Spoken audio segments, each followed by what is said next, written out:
εργαζομένων στους οργανισμούς τοπικής αυτοδιοίκησης ΠΟΕΟΤΑ σήμερα έχει εξαγγείλει τη στάση εργασίας προκειμένου να αντιπαρατεθεί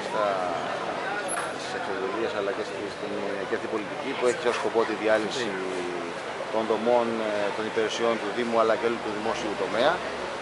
και συγκεκριμένα με τον επανέλεγχο των δικαιολογητικών και παράλληλα με τον έλεγχο των πλαστών δικαιολογητικών. Σε αυτό, όπως έχει εξαγγείλει και η Ομοσπονδία μας, δεν είμαστε αντίθετοι στον έλεγχο των πλαστών πιστοποιητικών, αλλά από εκεί και πέρα νομίζω ότι ο Υπουργός, εμένοντας σε αυτή τη σκληρή στάση και στις εντολές της Τρόικας, νομίζω ότι επιχειρεί μέσα από αυτή τη διαδικασία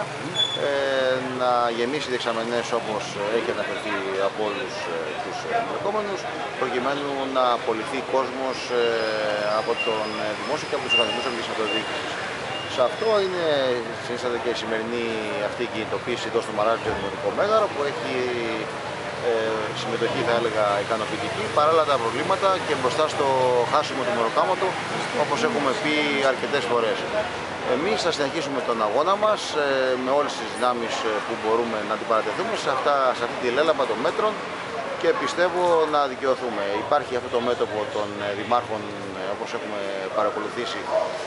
που δεν στέλνουν τα χαρτιά, τα δικαιολογητικά για τον έλεγχο όλο αυτό το δικαιολογητικό. Από εκεί και πέρα, νομίζω, μεγαλώνοντας και αυξάνοντας το μέτωπο αυτό του αγώνα μέσα και από την ΚΕΔΕ, που θα αλλάξουν προφανώς και οι ισορροπίες, πιστεύουμε ότι μπορούμε να δώσουμε το αγώνα και πραγματικά να μην χαθεί κανένας εργαζόμενος να χάσει τη δουλειά του.